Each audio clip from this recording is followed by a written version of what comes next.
Female voice does not travel well. I don't know what it is. Up close or in a whisper can make you hard, but beyond 10 feet, it just sounds like a couple of birds flying. Bill Burr's comedic legacy rests on one unshakable principle. The stage is his domain, and interruption is invitation to destroy. Few performers navigate the unpredictable chaos of live audiences with equal parts fearlessness and finesse. Let's dive into 10 times Bill Burr obliterated hecklers with unstoppable wit. Strap in as we relive each encounter, exploring not only the heated exchanges themselves, but the craft behind Burr's razor-sharp responses, the split-second decisions that turned adversities into triumphs, and the indelible mark they left on audiences and fellow comedians alike. In a dimly lit backroom club where the rafters trembled with anticipation, Burr embarked on a set that promised to explore the quirks of human behavior. Mid-riff, a female voice floated from the darkness, too soft to parse, yet too persistent to ignore. It's unbelievable. Can't understand you. Instead of forging ahead, Burr paused, leveraging the collective curiosity to build tension. He riffed on acoustics, likening her voice at close quarters to alluring whispers, then mocking how it decayed into bird squabble frequencies beyond 10 feet. He even demonstrated the sound on stage, crouching down as though listening for secret confessions in the audience. Female voice does not travel well. I don't know what it is. Up close or in a whisper can make you hard, but beyond 10 feet, it just sounds like a couple of birds fighting over a French fry or something, you know? Far from dismissing the interruption, he wove it seamlessly into a broader commentary on how comedy venues transform everyday sounds into material.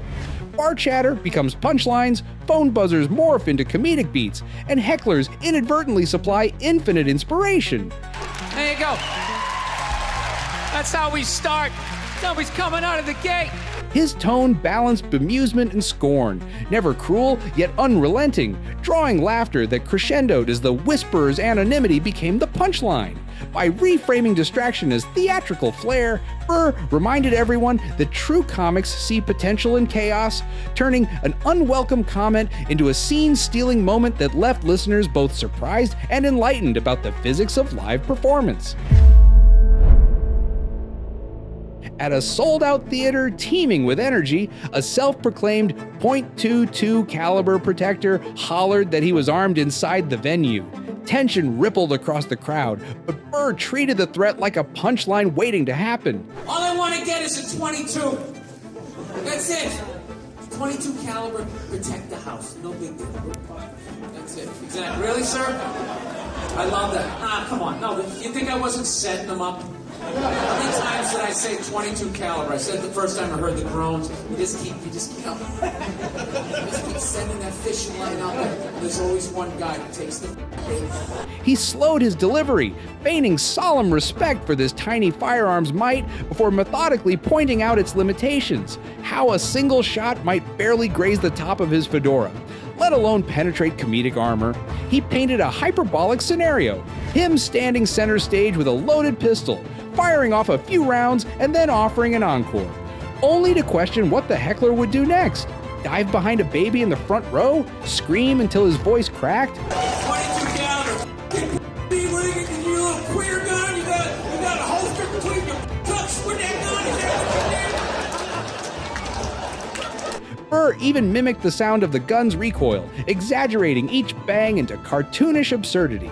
Each rhetorical question peeled away bravado until the would-be tough guy realized his sonic boom of a threat was more buzz than bite. Sir, let's just say, for the hell of it, I had a loaded 22 in my hand and I started shooting at you. What would you do? Other than run screaming out of the building, sticking babies in front of you like Martin Sheen in the Dead Zone, right? It's just a 22, relax. Unload it. 22, bounce right off you. It's a gun. All right? As chaos gave way to cathartic laughter, the audience rose to its feet, cheering Burr's nimble deconstruction of intimidation. In that moment, he demonstrated why comedy thrives on subversion. By undercutting aggression with humor, Burr reclaimed the stage, proving once again that wit can outgun any weapon, even an actual gun declared mid-show. During a high-profile radio interview, co-host Charlemagne Tha God attempted a deep dive into Burr's personal history, pressing him about past relationships and romantic vibes. I've only met 2 people that had like a vibe like her in my life. And the first one was a dude. He was just, so that wasn't happening. Wasn't he tight? No, he was like, no, just walked in the room, you know, and you just knew the person was coming in the room. She has that vibe, right? So, Hold on, you gotta clear that up. I want to be clear about that. You didn't date the guy. no. I just want to make sure. Burr's reaction fused incredulity with mock indignation. How dare a talk show host treat his words like tabloid copy? He paused deliberately, letting the awkward silence grow, then delivered a deadpan lecture on the art of questioning. Interviews should enlighten, not embarrass. He gently turned the tables, questioning why millions of listeners cared more about idle gossip than the nuances of his comedic craft, and then skewered the host's manicured eyebrow mystique, likening it to someone fresh from a steam room, primped, preened, but ultimately vapid without substance. When are black people gonna let go of this homophobia? You always gotta check. Like, what are you doing? For the With your story. manicured eyebrows. Like, I'm fucking gonna sit here and act like you're all good over there. Like, you don't swing a leg over the fence every once in a while. Like, hey, wait a minute. Look at you. You got fucking sandals on and white socks. You look like you just came from a steam room. In under a minute, Burr exposed every flaw in the premise, unprepared questions, invasive tone, and false assumptions. His rebuke wasn't just a dismissal, it was a lesson in how to engage respectfully with a guest, urging hosts to prioritize genuine conversation over manufactured conflict.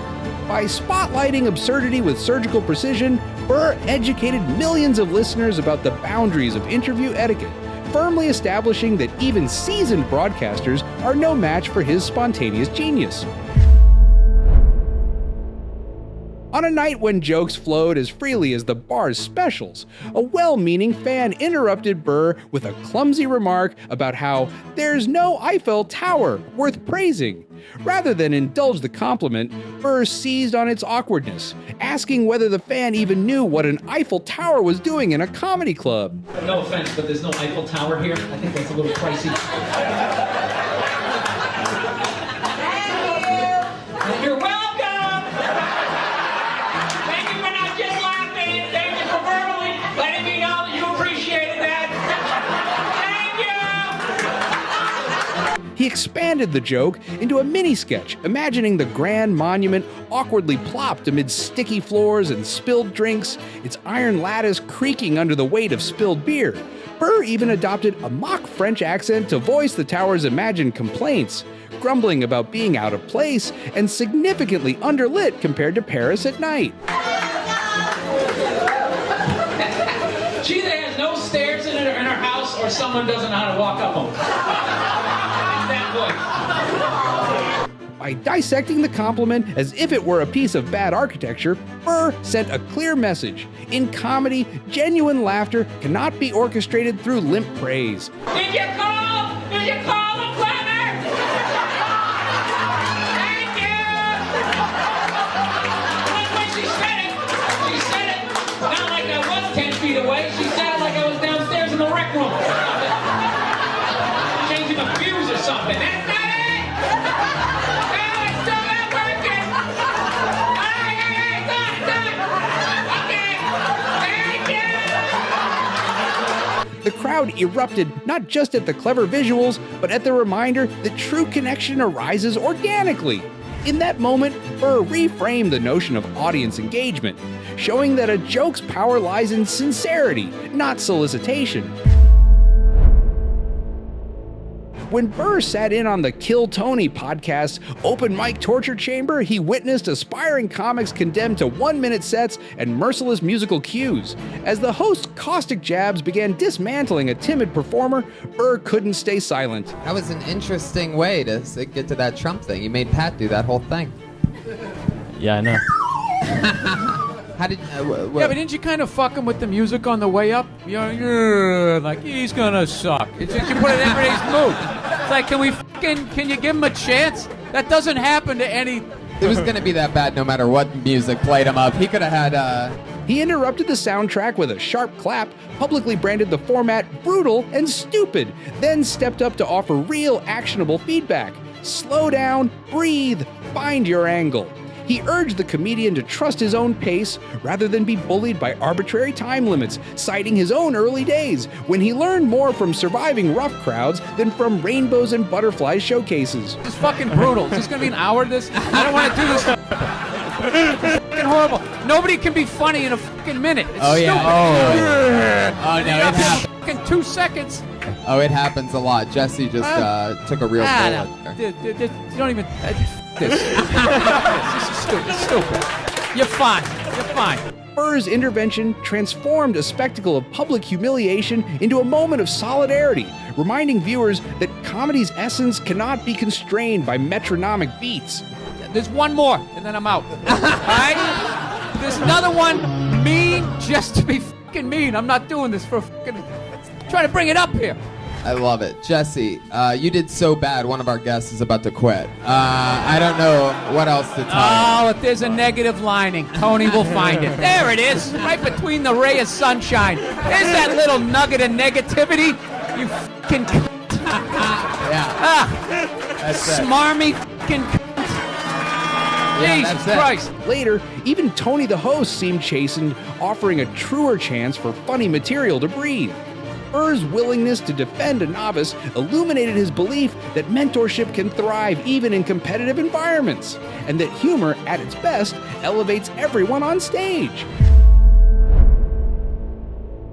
Recording a televised special, Burr embarked on a delicate critique of gender norms when a random voice pierced the recording booth with a cryptic prompt. I'm just saying, how come you can't ask questions? You can only ask questions about what the guy did. You can never ask about the woman. Why is that?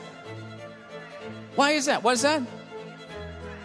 What does answer him right mean? What does that mean? Are you the idiot who got up halfway through the special during the bit and you're like walking around like I'm not fucking taping a special here? What's wrong with you?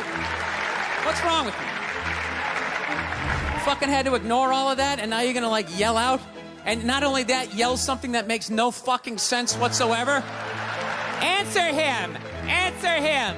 Without missing a beat, Burr called out the intrusion as nonsensical, asking what the hell answer him right even meant in the context of his set. He then dismantled the interruption with an incisive explanation of why focus matters in comedy.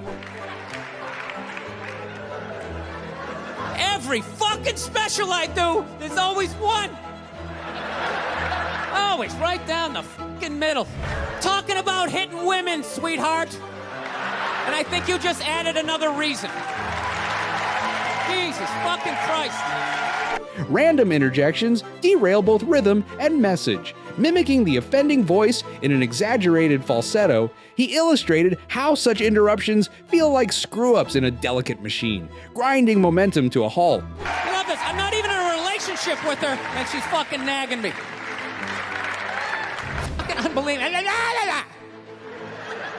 Frustration into art, Burr folded the moment into his routine, weaving a mini bit about stage gremlins who delight in chaos. His handling of the distraction underscored a vital performance truth. Mastery lies not in avoiding unpredictability, but in skillfully weaving it into the narrative, leaving viewers both enlightened and entertained. Invited to the Your Mom's House podcast, Burr encountered an unexpected therapist and co-host Christina P., who tried to diagnose his off-stage vulnerabilities.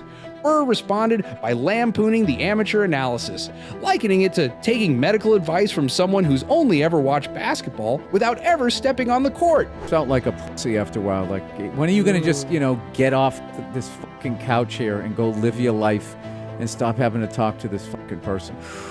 Yeah, you're full of anger. Because No. you flog yourself for being vulnerable. Would you stop it like you have some sort of I psychology do. degree? 10 years in therapy. It's So helped. what? It's I've watched helped with football anger. for 40 years. I shouldn't be somebody's coach. I agree. Yeah. He deftly cataloged each overreach, Her assumed expertise, her leap from casual chat to psychological profiling, and even the absurd notion of overlaying personal trauma onto his jokes. Then you're gonna like superimpose your fucking issues of the psychos in your life onto me. It's like fucking alcoholics. They just always like, oh yeah, you drinking. need, you drink. You must be like me. Yeah. The whole world, because they're addicts, so they're so fucking self-involved. The whole world has to be like them. Burr punctuated his critique with meta-observations on the culture of pop therapy, quipping that everyone with a mic thinks they're Freud. His takedown was both witty and educational, revealing the pitfalls of unsolicited psychoanalysis. Yes, I agree. I'm so glad you're here to put Christina in her place. She, I'm the worst, huh? the worst. I know. And you think you're a fucking shrink right now? I mean, let the guy get angry I'm sometimes. trying to let him. I'm letting him. I'm enjoying him. I want to ask. In roasting Christina P's armchair shrink role, Burr reaffirmed the sanctity of creative expression, inviting comedians and audiences alike to draw boundaries around what belongs on stage and what belongs behind closed doors. On the popular H3 podcast, host Ethan Klein arrived sweaty and anxious, sweat beading on his forehead, voice trembling. Burr observed, then gently prodded Klein to explore why casual banter had morphed into existential fear. Whatever Comic-Con of podcasting, would you be nervous? Yes. All right. nervous Well, you're right an now. apprehensive talking to a person. nervous guy. I'm so neurotic. I'm nervous. I'm nervous right now. Okay. Very nervous. I don't think But that's gonna help. how do you? What's it? Addressing Klein's nervous energy, Burr teased out revelations about therapy, heartbreak, and the emotional toll of digital fame. He quipped that podcasting can feel like free therapy until you realize you're paying with your dignity, then pivoted to show how vulnerability itself can be a comedic goldmine. Oh, it seems like you're in love with your daughter. Hearing you talk about her on the podcast. Jesus Christ. Well, you're pretty perceptive. It seems like you care about your own I child. Listen. By framing Klein's vulnerability as both relatable and comedic fodder, And he also had a zillion kids, so I mean, yeah. Really? How many siblings do you have? I don't know, dude. The internet's too fucking weird to give out all that information. Oh, you don't even want to say how many because you're afraid that it will Yeah, by all means, compromise keep your talking privacy. about it. Is there any way you can cut this out? I'm honest, dude. Like, Seriously? Yeah, no, dude. There's fucking lunatics out there. Okay. Whoa. Off the air, I'll tell you. Burr encouraged honesty while pointing out the absurdity of airing private struggles for clicks. Tell me about all things comedy. I don't know. You say I'm nervous. I'm sweating here. I'm just gonna let you sit. Yeah, I know you are. You don't have to save me. You You don't have to gotta push through to the other side. No, I. The climax came when Klein confessed that he'd begun antidepressants after their recording, a confession that resonated across listener communities. I went into therapy after that episode. I'm not I'm not even being kidding. And after that episode with Bill Burr, I came home, and that's when I started taking antidepressants, and I went to therapy. Wow. It was soul crushing. Burr's blend of compassion and incisive humor showcased his ability to hold space for vulnerability while maintaining the comedic edge that defines his style. When television star Howie Mandel attempted a solemn lecture on fatherhood, Burr took aim at the surreal spectacle of celebrities policing each other's parenting. Get ready, because you got a daughter, too. Wait till she's a teenager. Wait till the hell. Everybody who fails as a father says that to me. With measured calm, he contrasted Mandel's lofty admonitions against the chaotic reality of touring life. No, just this whole, I'm just not feeling like good vibes between the two of you. We're doing a fucking podcast together. It feels like a business decision. Late shows, red-eye flights, and countless missed milestones. Burr wove personal anecdotes about juggling hotel room routines with newborn tantrums, highlighting how real parenting often involves MacGyver-style improvisation rather than scripted moralizing. How many one-armed kids in Africa had to dig out that fucking aluminum for some fucking asshole over here to make that thing? What are you gonna do with that? Put it next to your Cable Ace Award? You held that up like it was a Golden Globe. By contextualizing parenthood as an imperfect juggling act rather than a moral scoreboard, Burr punctured the sanctimony of Mandel's remarks. His counter-argument blended empathy, acknowledging genuine struggles, with a refusal to accept performative virtue signaling. We're in the middle Didn't of you give him we're in the middle of my interview, and you're sitting here accepting awards. How do you think that makes me feel? In doing so, Burr issued a broader critique, Authenticity trumps posturing, and even well-meaning advice rings hollow without lived experience to back it up. Perhaps Burr's magnum opus unfolded on a notoriously hostile Philadelphia stage. After opener was driven off by jeers, Burr faced a full arena of booing skeptics. Standing backstage for 3 hours to get booed by this GED and stupid ass piece of shit fucking crowd. 7 minutes left. 7 minutes left. And I'm doing all 7. Instead of retreating, he leaned in, unleashing a 12-minute blitz that tore into local stereotypes, civic pride, and cultural icons with surgical precision. He roasted the Rocky statue, poked fun at cheesesteak fanaticism, and even questioned the city's obsession with fictional sports heroes. Bunch of f***ing losers. F***ing Rocky is your hero. The whole pride of your city is built around a f***ing guy who doesn't even exist. What's that, sir? What do you have to say, sir? Never passed the 8th grade. What brilliant are you gonna f***ing tell me, huh? Go back to the dock and go unload some shit. You f***ing warehouse working, weed smoking disappointment for your mother. Each barb landed harder than the last, eroding the crowd's resistance until laughter and genuine respect erupted. Burr even invited audience members on stage for interactive jabs, turning boos into cheers through participatory roasting. Time. You guys were here, man. Thank you very much. All of you go f*** yourselves in your own app. Have a good night. By the end, the same audience that had jeered now cheered, illustrating Burr's singular ability to conquer adversity through unflinching honesty, relentless rhythm, and a profound grasp of collective psyche. Across comedy clubs, radio studios, and digital sound stages, Bill Burr has refined the craft of interruption into an art form. These 10 moments reveal more than savage ripostes. They illuminate the anatomy of comedic mastery. Burr's genius lies not merely in delivering zingers, but in listening to the room, diagnosing disruption, and constructing a response that educates as much as it entertains. Each takedown serves as a tutorial on timing, audience awareness, and the power of vulnerability, reminding aspiring comics that true confidence emerges not from invulnerability, but from the capacity to transform missteps into moments of connection. As Boss Burr continues to tour stages worldwide, one truth remains clear. In the unpredictable theater of live comedy, he reigns supreme, and any heckler wise enough to remain silent will leave a happier audience in his wake. If you loved watching Burr dismantle hecklers with surgical wit, hit subscribe and ring the bell. Tell us in the comments which mic drop moment blew your mind and which comedian's takedowns we should break down next.